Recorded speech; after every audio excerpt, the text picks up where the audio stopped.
For shipwrecked treasure hunters, it's a game of patience and persistence, and being in the right spot at the right time. Deep down on the bottom of the Baltic Sea near Sweden, a team of salvage experts may have hit the jackpot. The trouble is, so far, this bounty can't be explained. Peter Lindberg has been in the business for almost 20 years. This vintage champagne hauled from a century-old wreck, one of his sweetest successes. Until, that is, the commercial diver stumbled upon an incredible find. We had been out for 9 days, and well, we were quite tired, and we were on our way home, but we made a final run with the sonar fish, and suddenly this thing turned up, and well, my first reaction was to tell the guys that, hey, we have a UFO here on the bottom. Sonar readings show it's about 60 metres across, or the size of a jumbo jet, and it's not on its own down there. The Ocean Explorer team also found another smaller disc-shaped object nearby. Both show a rigid tail or drag marks more than 400 metres long. Their size and distinctive shape are generating some peculiar theories. Could this be the Star Wars Millennium Falcon, a plug to an inner world, or a marine version of Stonehenge? There has been discussions about Russian warships that were around, that they built in the end of the 1800s, but they are smaller, only about 30 meters across, and they weren't in the Baltic as well. Of course, it can be something else from a ship or wreck, but still, it's quite big. Yeah, you have the disturbances from the waves.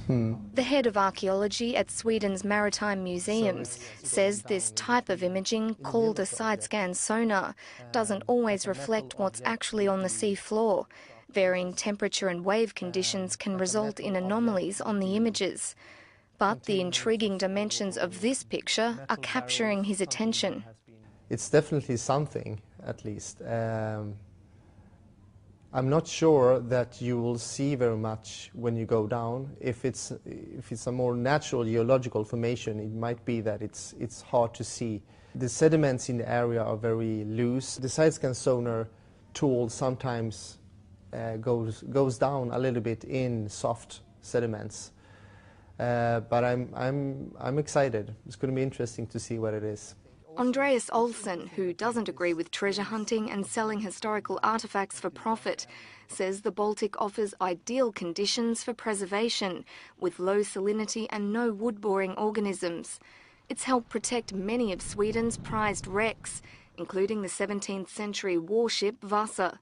It was brought to the surface with its hull almost intact more than 50 years ago, and is now housed in its own museum in Stockholm. Right now, we know about approximately about 20,000 objects, mostly shipwrecks, in the Baltic Sea, a total. But I think we have at least 100,000. There's a lot of areas we haven't really seen anything, and many shipwrecks are also hidden under the seabed. So it's for an archaeologist, I think the Baltic Sea is like a shipwreck laboratory, the best in the world. One glittering rival is the North Atlantic, where a top salvage company has struck gold, or silver to be exact, twice. Odyssey Marine recently found 2 wartime shipwrecks off the coast of Ireland. On board could be hundreds of tons of silver. The American team, just like the Swedish crew, are waiting for calmer waters beginning in May to see if their discoveries will be all that they imagined. Peter Lindberg is even preparing a submarine for tourists and private investors for a closer look at what really lies beneath. Brooke Bowman, CNN, London.